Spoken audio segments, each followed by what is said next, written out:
4 August 2024 সেনাবাহিনী ঘোষণা করেছিল তারা জনতা যদি ব্যাপক আকারে হাজির হয় তারা গুলি চালাবেন না। আজকে ডিসেম্বরের 6 তারিখ হোক বা 7 তারিখ হোক, যদি শেখ হাসিনা পৌঁছন তাহলে সেনাবাহিনীকে সিদ্ধান্ত নিতে হবে সেই লাখো লাখো জনতার উপরে গুলি চালাবেন। ফলে সেই সিদ্ধান্তটা এখন আর্মির টেবিলে। 5 মাস সময়, এর মধ্যে কি ঘটবে, এর মধ্যে দেশে কি ঘটবে, আন্তর্জাতিক স্তরে কি ঘটবে, অনেক কিছু দেখার বিষয় আছে। শুনলাম যে আপনাদের ওখানকার কিছু সিনিয়র সাংবাদিক তারা প্রশ্ন করেছেন শেখ হাসিনা কি আদৌ জীবিত আছেন কিনা, বা আসলে তিনি জীবিত নন। এটা তো ভারত সরকারের প্রতি বড় ধরনের একটা লাঞ্ছনা। যিনি ভারত সরকারের অতিথি, তাকে তার জীবনের নিরাপত্তা নিয়ে এরকম প্রশ্ন তোলা, এটা ভারত সরকারের বিরুদ্ধে প্রশ্ন তোলা। সাংবাদিক গৌতম লাহিড়ী, আপনাকে শুভেচ্ছা জানাচ্ছি। এবং খুব স্বাভাবিকভাবে যে প্রসঙ্গে কথা বলতে চাই সেটা হচ্ছে যে অবশ্যই শেখ হাসিনা ইস্যুতে আমি প্রথমেই একটি প্রশ্ন আপনার কাছে রাখতে চাই। সেটি হচ্ছে যে তিনি ভিডিও কনফারেন্সে কেন আসছেন না? তিনি ইমেইলে বিভিন্ন গণমাধ্যমের সাক্ষাৎকার দিচ্ছেন, তিনি রয়টার্সকে সাক্ষাৎকার দিয়েছেন 1 ঘন্টা ব্যাপী টেলিফোনে। এর আগে সম্ভবত আপনার সাথেও কথা বলেছেন টেলিফোনে, এবং আপনি নিজেও বলছিলেন যে তিনি খুব দ্রুত ভিডিও কনফারেন্সে আসবেন, প্রকাশ্যে আসবেন। কেন তিনি এখনো পর্যন্ত প্রকাশ্যে আসছেন না? এই প্রশ্ন এখন বাংলাদেশ থেকে অনেকেই তুলছেন। দেখুন, অনেক বিষয় তো নিশ্চিতভাবে তিনি হয়তো পর্যায়ক্রমে সিদ্ধান্ত নিয়েছেন তার রণনীতি, কিভাবে তিনি বাংলাদেশের রাজনীতি সম্পর্কে তার মত প্রকাশ করবেন। প্রথমে অডিওতে বলছিলেন, প্রথমে ইমেল মারফত তিনি সাক্ষাৎকার দিচ্ছিলেন, তারপরে তিনি অডিওতে দেওয়া শুরু করেছেন। কারণ বহু সাংবাদিক তারা এখন জানতে চাইছেন যে প্রকৃতপক্ষেই শেখ হাসিনা যদি অডিওতে, বিশেষ করে পশ্চিমা সংবাদ মাধ্যমের একটা বড় শর্ত হলো যে তারা কোনো ইমেল ইন্টারভিউ ছাপেন না। তারা যিনি ইন্টারভিউ দিচ্ছেন তার সঙ্গে তারা কথা বলে নিশ্চিত হতে চান, তবেই তারা ছাপতে পারে। যে কারণে একবার ব্লুমবার্গ তার কোনো ইন্টারভিউ ছাপেনি, কিন্তু আমি শুনেছি ব্লুমবার্গও তার ইন্টারভিউ নিয়েছে, এবং সেটা অডিওতেই ইন্টারভিউটা হয়েছে। স্বাভাবিক যারা প্রশ্ন করছেন বা যাদের মনের মধ্যে প্রশ্ন, নিশ্চয়ই ভিডিও করার ক্ষেত্রে একটা সমস্যা থাকে যে আজকালকার দিনে ভিডিও ট্র্যাকিং খুব সহজেই করা যায়, লোকেশনটা জানা যায়। হয়তো সেই নিরাপত্তার কারণে তিনি করছেন না, কিন্তু আমি জানি উনি বলেছেন যে ক্রমশই ধীরে ধীরে তিনি প্রকাশ্যে আসবেন এবং প্রকাশ্যে ভিডিও মারফত ইন্টারভিউ দিতে পারেন। আমি বলছি না সেটা কবে দেবেন। আমার মনে হয় তিনি যখন ঘোষণা করছেন যে তিনি বাংলাদেশে ফিরবেন, হয়তো তার আগেই সেই ধরনের কোনো সিদ্ধান্ত নেবেন এবং তিনি হয়তো ঘোষণা করবেন।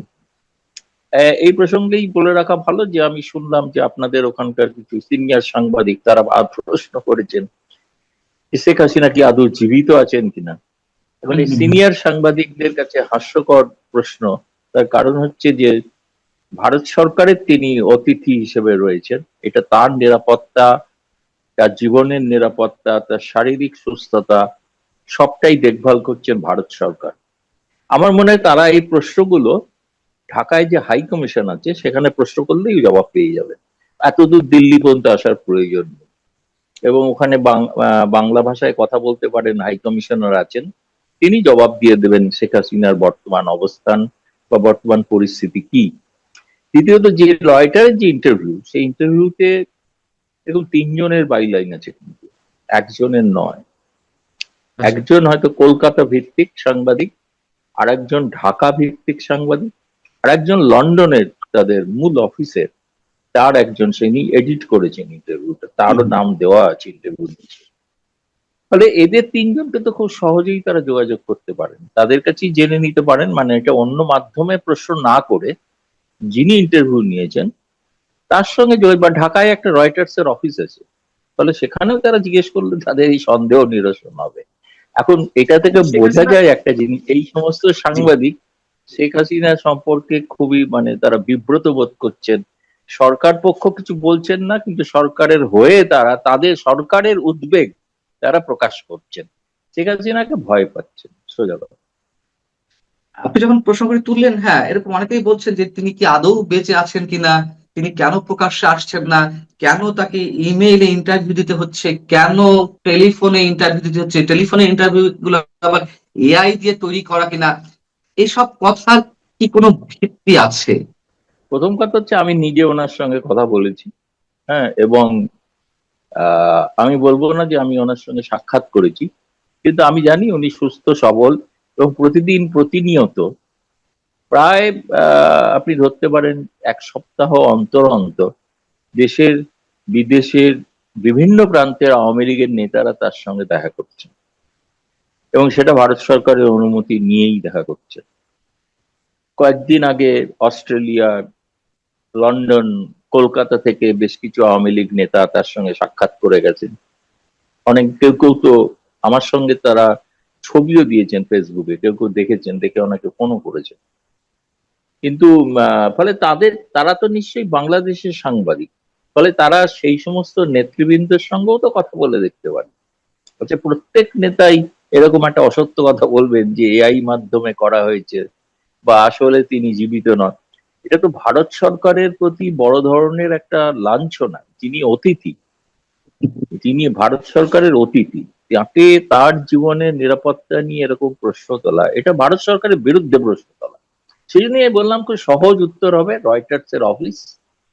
এবং তারা তো যখন রয়টার্স এর মতো একটি আন্তর্জাতিক খ্যাতিসম্পন্ন সংবাদ সংস্থা, তার বিশ্বাস যোগ্যতা নিয়ে এরা প্রশ্ন তুলছেন, এরা কোন ধরনের সাংবাদিক আমি জানি না। এবং আপনাকে এটাও বলে, আমি যতদূর জানি আরো 1 ডজন সাংবাদিক অপেক্ষায় আছেন তার ইন্টারভিউর জন্য। তার মধ্যে সবাই ভারতীয় নন, তার মধ্যে চীন আছে, জাপান আছে, এবং চীন জাপানের সংবাদ সংস্থাগুলোর ইন্টারভিউ কয়েকদিন পর হয়তো দেখতে পাবেন। তো আমি এটা যতদূর জানি, ফলে এতগুলো লোক সারা পৃথিবী জুড়ে একটা এআই এর সঙ্গে কথা, যারা এআই বিষয়ে অভিজ্ঞ, সোজা কথা হচ্ছে শুনুন, ডিসেম্বরে তাকে সশরীরে দেখতে পাবেন, এটা তার ঘোষণা। ফলে তখন দেখে নেবেন এআই হাঁটছে না শেখ হাসিনা সশরীরে হাঁটছে। সশরীরে তিনি হাঁটবেন বা বাংলাদেশে ফিরবেন, আমি সে বিষয়ে আসবো। তার আগে আরেকটা প্রশ্ন, যে ইন্টারভিউটি এনডিটিভিতে এবং পরবর্তীতে আবার একই বিষয়ে রয়টার্সে এলো, তারপর থেকে এই বিষয়গুলো আবার নতুন করে চালু হয়েছে, যে ভারত আসলে তাকে, মানে শেখ হাসিনাকে কোন স্ট্যাটাসে রেখেছে, তার যে যে কঠোর নিরাপত্তা দেওয়া হচ্ছে, এর রিজনটা কি? কেন অন্যদের মতো তিনি স্বাধীনভাবেও ঘোরাফেরা করতে পারছেন না? কেন তাকে একটা বিশেষ জায়গায়, একটা নির্দিষ্ট গণ্ডির মধ্যে রেখে দেওয়া হয়েছে? এবং সবচেয়ে বড় কথা হচ্ছে যে কোন স্ট্যাটাস তাকে দেওয়া হচ্ছে, এই বিষয়টা আপনি একটু ক্লারিফাই করবেন? তার স্ট্যাটাস হচ্ছে যে তিনি একটি বিদেশি রাষ্ট্রের সাবেক প্রধানমন্ত্রী, তার জীবনে সংশয় ছিল, সেজন্য তাকে এখানে আশ্রয় দেওয়া হয়েছে। এবং এও বলেছে ভারত সরকার যে তিনি যখন যেদিন যা চাইবেন, যেভাবে তিনি যেখানে যেতে চাইবেন, সেটা যাওয়ার ব্যবস্থা ভারত করে দেবে।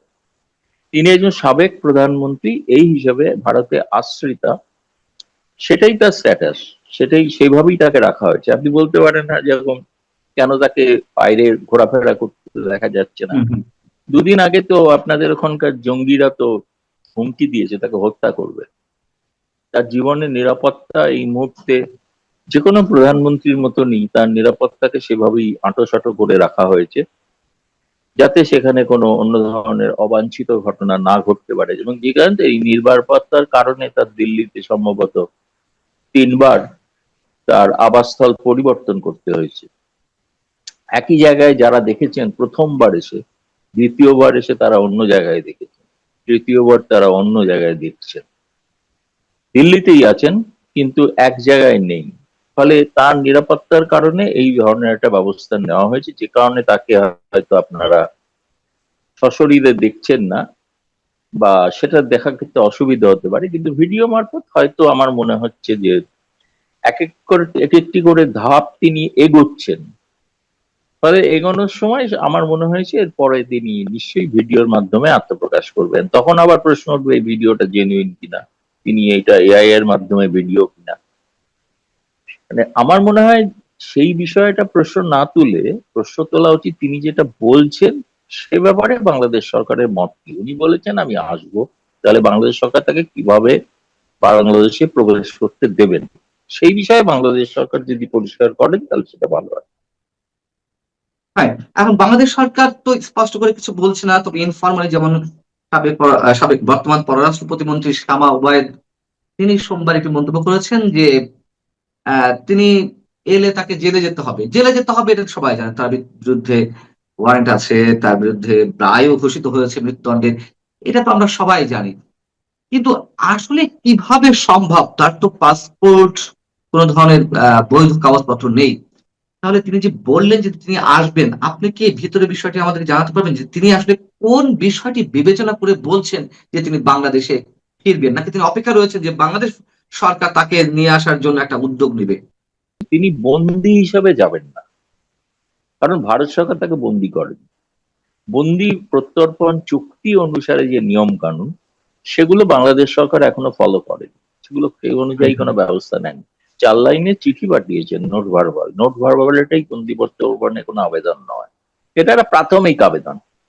পরবর্তীকালে তাদের বিষয়ে বিশদ পদক্ষেপ যেগুলো নেওয়ার কথা সেগুলো যদি নেন, যেমন বাংলাদেশের আরো কিছু আর্থিক অপরাধী বলে চিহ্নিত, তাদের বিচার চলছে ভারতে। তারা বিচার সমাপ্ত হলে, সেখানে দোষী সাব্যস্ত হলে তখন তাদের ফেরত দেওয়ার বিষয়। আর শেখ হাসিনার ক্ষেত্রে তাই একই নিয়ম হবে। ফলে তার বিরুদ্ধে যে অভিযোগগুলো সেগুলো বাংলাদেশ সরকারকে জানাতে হবে, এবং তার যে বিচারে যে সাজা হয়েছে সেই সাজাটা কিভাবে হয়েছে সেটা জানাতে হবে, তাই না? সেটা তো ইন্টারন্যাশনাল ক্রাইম ট্রাইব্যুনাল, তো তার এক হঠাৎ করে একটা অর্ডিন্যান্স জারি করে পুরনো আইসিটি নিয়মাবলী পরিবর্তন করে যে করা হলো, তার বৈধতা আছে কিনা, আন্তর্জাতিক স্তরে বৈধতা আছে কিনা, এগুলো বহুবিধ প্রশ্ন আছে। ফলে কিন্তু যদি সাধারণ আদালতে তার বিচার হয়, সে বিচারের জন্য তিনি বন্দী হয়ে সেই বিচারের সম্মুখীন হতে পারে, এবং তাকে ফেয়ার ট্রায়ালের জন্য তার পছন্দের আইনজীবী দিতে হবে। এটা তো নয় বিচারপতি, প্রসিকিউটর এবং মানে যে বিবাদী পক্ষের আইনজীবী সবই একই দলের, এটা তো হয় না কখন। এটাকেই তো ক্যাঙ্গারু কোর্ট বলা হয়, যেটা আইসিটিতে হয়েছিল আর কি। ফলে আমি যেটা মনে করি, তিনি যেতে চাইছেন, তিনি ধরুন, আমি কথার কথা এটা বলেছিলাম, এটা অনেকে হয়তো সেভাবে ভাবছেন যে তিনি সিদ্ধান্ত নিয়ে নিয়েছেন যে বেনাপোল পেট্রাপোল হয়ে যাবেন, সেটা না। আমি বললাম, আমি এটা প্রতীকী অর্থে বলছিলাম যে একবার অনেককাল আগে একবার জিজ্ঞেস করেছিলাম যে আচ্ছা, যদি ধরুন একদিন সুযোগ হয় আপনার যাওয়ার, আপনার দেশে কিভাবে আপনি যাবেন, কিভাবে যেতে ভালো পছন্দ করবেন? বলেছেন, আমার তৈরি করা পদ্মা সেতু দিয়ে আমি যাব। পদ্মা সেতু দিয়ে এগিয়ে আমার পথে গোপালগঞ্জ টুঙ্গিপাড়া যাব।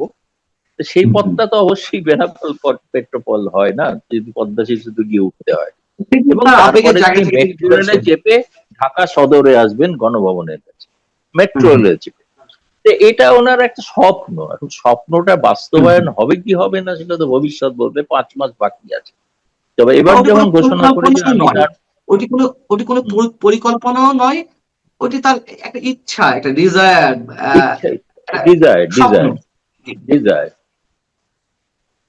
আহ, ঠিক কথা। আমি একটু প্রশ্ন করতে চাচ্ছিলাম ভারত সরকারের প্রসঙ্গে, সেটি হচ্ছে যে তিনি যে সিদ্ধান্ত নিয়েছেন, সেই সিদ্ধান্তের সঙ্গে ভারত সরকারের কতটুকু সম্পৃক্ততা? নিশ্চয়ই ভারতের এখানে কোনো রোল আছে, ভারতের নানান ধরনের হিসেব আছে, এবং নিঃসন্দেহে ভারত, আমরা যতটুকু জানি, এখনো বাংলাদেশে আওয়ামী লীগের উপরে তারা আস্থা রাখে।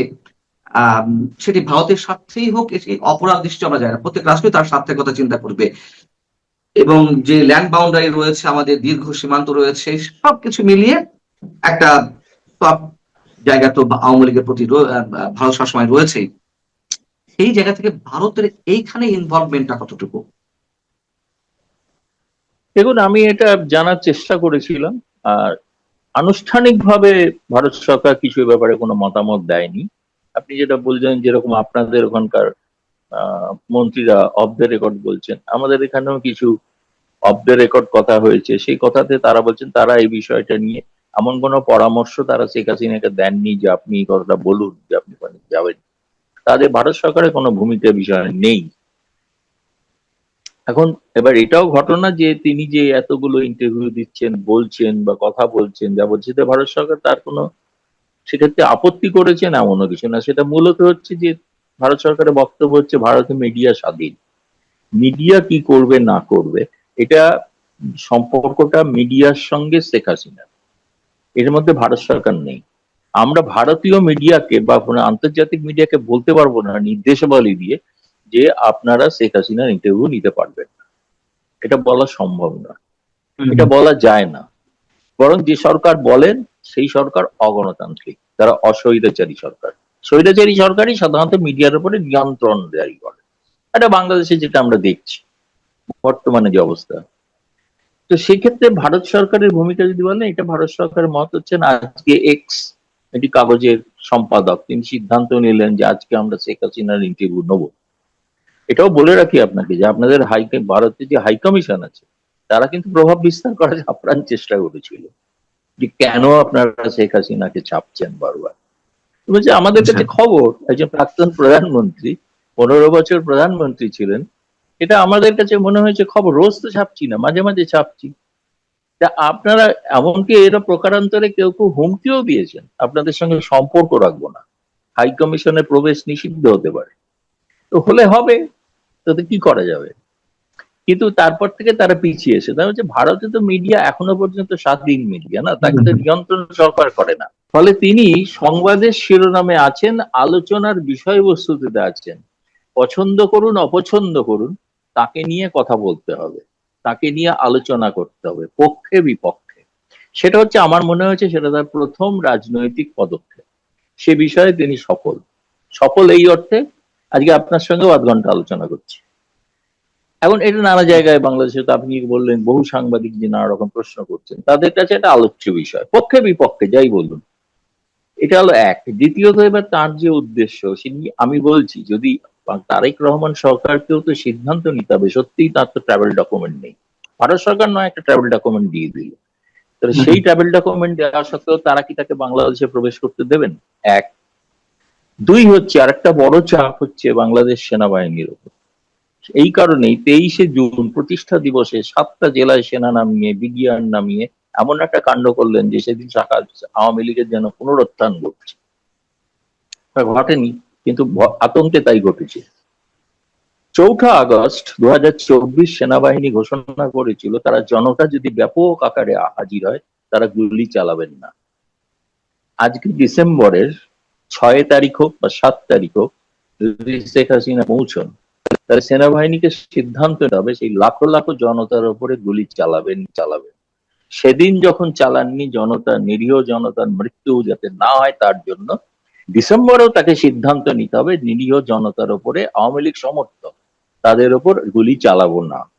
ফলে সেই সিদ্ধান্তটা এখন আর্মির টেবিলে, আর্মিকে ভাবতে হবে, সেনাবাহিনীকে ভাবতে হবে। সত্যিই তো তিনি এখন এটা স্টান্টবাজি বলে ভেবে থাকতে পারে, শেষ পর্যন্ত হাজির হলে কি করবে, তাই না? ধরুন পেট্রাপল সীমান্তে হাজির হলেন, রংপুর সীমান্তে হাজির হলেন, কি ওপর বাংলা বান্দায় হাজির হলেন, সেনাবাহিনী কি করবে? তখন তো আপনি জানেন বাংলাদেশে যে ধরনের একটা আবেগ তৈরি হয়েছে, যারা আওয়ামী লীগ পন্থী, যারা মুক্তিযুদ্ধের পক্ষের লোক, আমি তো তাদের প্রত্যেকের মানে নিয়মিত আপনার ওখানের সঙ্গে কথা বলতে বলতে গোটা যারা ফোন আসছিল, তারা সকলেই হচ্ছে আমরা রেডি, প্রস্তুত, আমরা যাবো সেদিন, কবে আসছেন খালি দিনটা জানান। এই যে একটা আবেগ তৈরি করতে পেরেছেন তিনি, এটা দ্বিতীয় রাজনৈতিক সাফল্য। সঠিক, আমি রাজনৈতিক ভাবে ব্যাখ্যা করছি বিষয়টা, বুঝলেন? এর বাস্তবিক অর্থটা দেখা যাবে ডিসেম্বরে। 5 মাস সময় আছে। এর মধ্যে একটি প্রথম সারির আপনাদের সংবাদপত্র তারা বিভিন্ন চমৎকার একটি বিশ্লেষণও করেছে। 5 মাস সময়, এর মধ্যে কি ঘটবে, এর মধ্যে দেশে কি ঘটবে, আন্তর্জাতিক স্তরে কি ঘটবে, অনেক কিছু দেখার বিষয় আছে। সেই বিশ্লেষণটা আমি বলবো সেই সমস্ত জ্ঞানী গুণী সাংবাদিকরা যেন একটু পড়ে দেখেন। এটা বাংলাদেশের কাগজ, প্রথম শ্রেণীর কাগজ, তার বিশ্লেষণ। সে বিষয়টা খুব মানে একটা আমি বলবো বাস্তব ভিত্তিক একটা বিশ্লেষণ করেছে। তিনি বলেননি যে হ্যাঁ ফিরছেন, তিনি একথা বলেননি এটা স্টান্টবাজি। এখন তার কাছে মনে হচ্ছে হলে কি করতে পারে, পরিণতি তারেক রহমান সরকারকে সিদ্ধান্ত নিতে হবে, যেটার জন্য শেখ হাসিনা অপেক্ষা করছেন। এটা হচ্ছে 3 নম্বর সাফল্য, যে আমরা শেখ হাসিনাকে এভাবে ঢুকতে দেবো না। তিনি ঢুকতে চাইছেন কিন্তু তা আমরা ঢুকতে দেবো না। তার কারণ হচ্ছে তিনি বন্দী হিসেবে আসুন। ভারত সরকার তো তাকে বন্দী করেনি, ভারত তাকে বন্দী হিসেবে দেবে না, বন্দী প্রত্যর্পণ চুক্তি, তিনি নাগরিক হিসেবে যাবেন। ধরুন কথার হুম, কথা বিএসএফ যদি পুশব্যাক করে, তাহলে আর কি করবেন? বিজিবি কি পুশ ইন করে ফেরত পাঠিয়ে দেবেন, যেমন পাঠাচ্ছে না? ফলে এটা নিয়ে তারেক রহমান সরকারের অন্যান্য অনেক প্রায়োরিটি যে কাজ আছে, তাতে একটা ব্যাঘাত ঘটানো, তাতে ব্যাঘাত ঘটানো, আপনি খুব খারাপ ভাষায় বলতে পারেন অন্তর্ঘাত করা। এটা চতুর্থ রাজনৈতিক পদক্ষেপ, সাফল্য কিনা বলছি না, চতুর্থ রাজনৈতিক পদক্ষেপ। ফলে আমার কাছে যেটা মনে হচ্ছে, যে ইংরেজিতে খুব চমৎকার একটা কথা আছে, সেটা হচ্ছে প্রেগনেন্ট উইথ মেনি পসিবিলিটিস। অনেক এক্স্যাক্টলি। সম্ভাবনাময় জীবন, সম্ভাবনাময় সময় আসছে। কিন্তু শেখ হাসিনা সংবাদের শিরোনামে আছেন, বাংলাদেশে নাই বা থাকুন, সারা বিশ্বে আছেন, তিনি আছেন। এবং দেখুন, গতকাল আপনি ফলো করেছেন কিনা জানি না, সজীব ওয়াজেদ জয় একটা প্রোগ্রামে এসেছিলেন লাইভ আমেরিকা থেকে, হুম, লন্ডনে হুম, যেটা অনুষ্ঠিত হয়েছিল। সেখানে তার বক্তব্য আমি শুনলাম, তিনি কিন্তু এই মানে ফেরা না ফেরা ইত্যাদি নিয়ে তিনি কোনো মন্তব্য করেননি। তিনি বলেছেন যে 6 কোটি আওয়ামী লীগ সমর্থক এবং আওয়ামী লীগ ভোটার আছে বাংলাদেশে, তাদেরকে যদি উপেক্ষা করা হয়, তাহলে বাংলাদেশ একটা গৃহযুদ্ধের মুখে যাবে। এবং গৃহযুদ্ধ, সিভিল ওয়ার শব্দটা ব্যবহার করেছেন, ইংরেজিতে ভাষণ দিয়েছেন। তো সেই গৃহযুদ্ধের কথা ভেবেই হয়তো শেখ হাসিনা এমন কোন সিদ্ধান্ত নিচ্ছেন, যেটা তারেক আপনি রহমান সরকারের পক্ষে। মানে আপনি আপনার দীর্ঘ সাংবাদিকতা জীবনে অভিজ্ঞতা, আওয়ামী লীগ বা বাংলাদেশ ভারত সম্পর্কের জায়গা থেকে যে গবেষণাগুলো এবং ব্যক্তি শেখ হাসিনাকে আপনি যেভাবে জানেন, সেই জায়গা থেকে আপনি বলছেন যে এটি তিনি যেটি বলছেন সেটি কার্যকর করার সমূহ সম্ভাবনা। বিষয়টি তো তাই নাকি? অবশ্যই, অবশ্যই। এবং আমি এটা বিশ্বাস করি। প্রথমে আমি ভেবেছিলাম তিনি শুধু তার নেতা কর্মীদের জন্য বলছেন, কিন্তু এটা আমাকেও ইন্টারভিউতে এরকমই বলেছিলেন। কিন্তু এখন তিনি একটা নির্দিষ্ট রাজনৈতিক পদক্ষেপ নিয়ে এগোচ্ছেন বলে আমার মনে হয়। হুম, ডিসেম্বরের মধ্যে নিশ্চিতভাবে একটা কিছু ঘটবে এবং তিনি সেখানে যাবেন না। যেটা বলেছেন তিনি, আমার মনে হয় না তিনি, ধরুন তার সব থেকে বেশি মানে দুর্নাম হতে পারে যে, সেটা হচ্ছে তিনি ঘোষণা করার পর গেলেন না, তাকে হাসিনা ভয় পেয়ে গেছেন। এই প্রচারও তো হুম, হুম, হবে না। সেই প্রচার তিনি নেবেন কেন? পৃথিবীর সব থেকে বেশি সময়ের থাকা মহিলা প্রধানমন্ত্রী, তাই না? এতবারের হুম, প্রধানমন্ত্রী, এবং হুম। তিনি একটা কথা বলছেন, সে কথার কোনো দাম নেই, মূল্য নেই। এটা যারা ভাবছেন, আমি বলবো তারা মূর্খের স্বর্গে বাস করে। ডিসেম্বরের জন্য প্রস্তুত হন, প্রস্তুত হন, মানসিক ভাবে, শারীরিক ভাবে, সামরিক ভাবে প্রস্তুত হন। এটা আপনাকে নিশ্চিত অনেক অনেক তিনি ধন্যবাদ। যাচ্ছেন। জি, ধন্যবাদ। সাংবাদিক গৌতম লাহিড়ী, আপনি ভালো থাকবেন, আপনার জন্য শুভকামনা। দর্শক, আপনারা যারা শুনছিলেন আপনারা ভালো থাকবেন। আল্লাহ হাফেজ।